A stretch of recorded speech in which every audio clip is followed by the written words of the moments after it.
Hi, I'm Simon Desan, Creative Director at A44 Games. And I'm Dale Pugh, Associate Art Director. We're an indie studio based in New Zealand. Our previous game, Ashen, was released in 2018, and we're excited to bring you this gameplay overview for our upcoming title, Flintlock, The Siege of Dawn. Flintlock is set in the world of Kian, 10 years after the door to the Great Below was opened, unleashing the gods and their armies of the dead. The lands of Kian are overrun. The Coalition army is tied up in an increasingly hopeless siege outside the city walls. There is no one to defend the small towns and villages against the roaming hordes of the dead.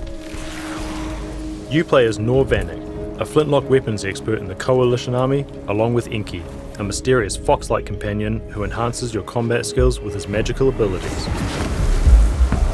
On your journey, you will combine gunpowder, magic, and steel to build your character into a fabled god killer.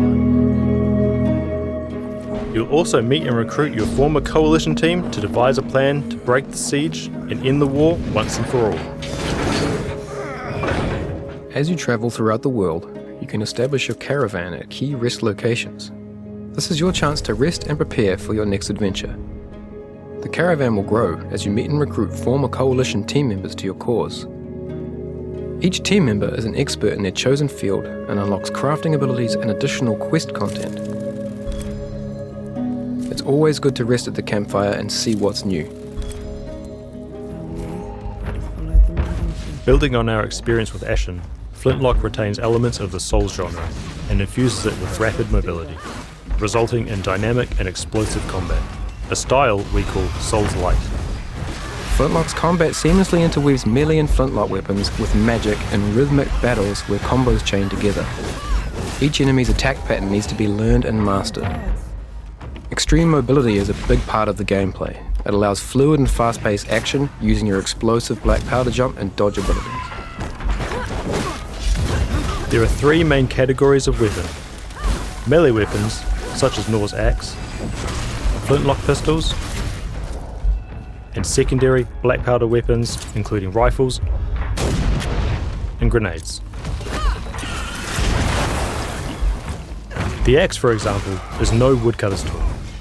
This brutally effective weapon, along with an array of other single-handed weapons, provide players with unique combat opportunities. Each weapon has a different modifier to enhance and change the gameplay. Flintlock weapons are the primary tool in your arsenal to fight the dead.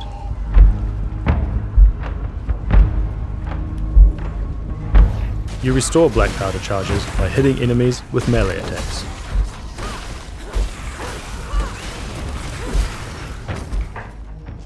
Secondary weapons are powerful flintlock firearms that require time and skill to reload.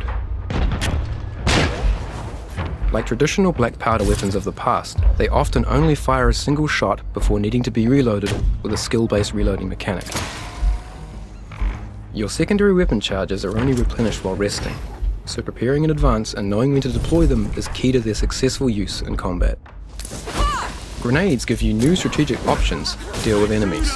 On your feet, you waster! Each type of grenade has a limited number of uses. You can find more grenades by exploring the world.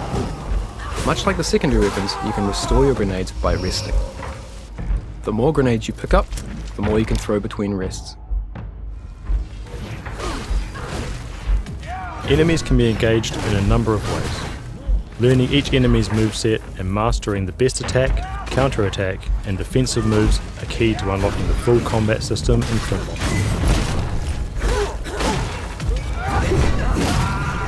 A break attack is an attack that cannot be blocked or parried. It will also leave you vulnerable to follow-up attacks. You can interrupt an enemy break attack with your flintlock arsenal, leaving the enemy open to a swift follow-up attack. With the right timing, a regular attack can be parried, opening the enemy up to counterattacks and extra damage. The purple bar above the enemy is a priming indicator.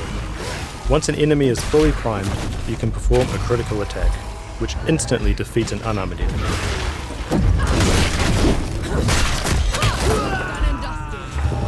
Or strips the armor from a more heavily protected one. Inky's strike applies the Curse of Death on enemies, allowing you to build up their prime from a distance before closing in to finish the job.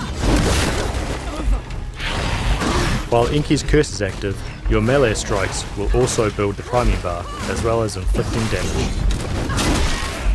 In addition to the Curse of Death, you can equip different curse stones to Inky. Each stone makes his striker play a different status effect, such as poison or weakness. As you increase your bond with Inky, you will unlock powerful magical abilities called Witherings. Inky's Withering gauge will build over time.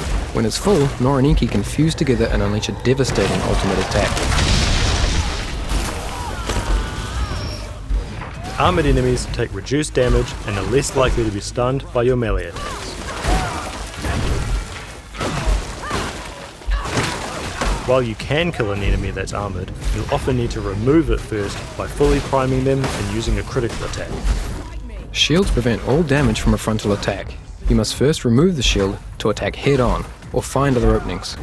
Ripping off a shield exposes the enemy to a direct attack. With a war that has been raging on for so long in Kian, coins and gold have become worth less than your reputation. Reputation is the currency in the world of Flintlock and represents your renown and experience. It can be spent to obtain skills and items and craft upgrades to your weapons and armor.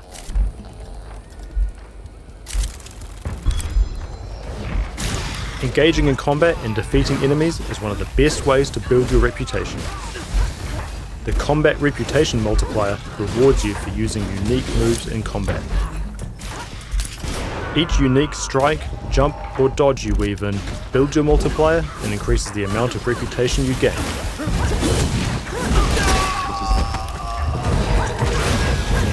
But be careful, if you take damage, you will lose your multiplier and the additional reputation that has been gained. You can choose to bank your reputation at any point and the multiplier will be reset to 0. Hamlets are settlements around the world that have become overrun with the dead. Defeating the boss will free the hamlet. The people will return to their normal lives and you'll gain access to the local coffee shop. Every coffee shop has a host. Hosts are mysterious creatures who care for the local inhabitants.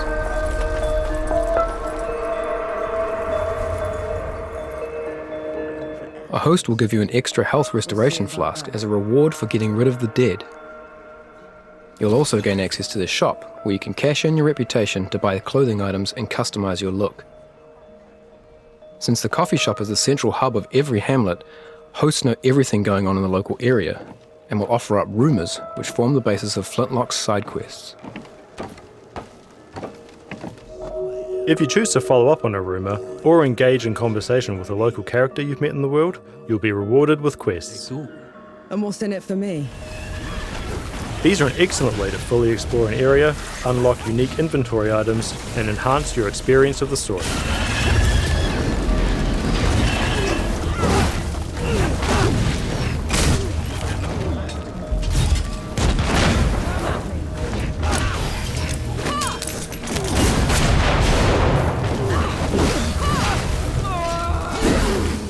Even if you're not on a dedicated quest, it's always worth exploring off the main path, as there are often more challenging enemies and greater rewards to be had.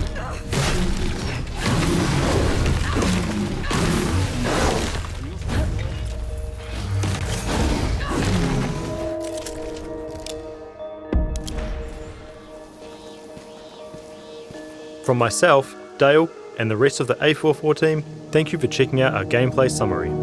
We hope you're looking forward to diving in and exploring the world of Flintlock.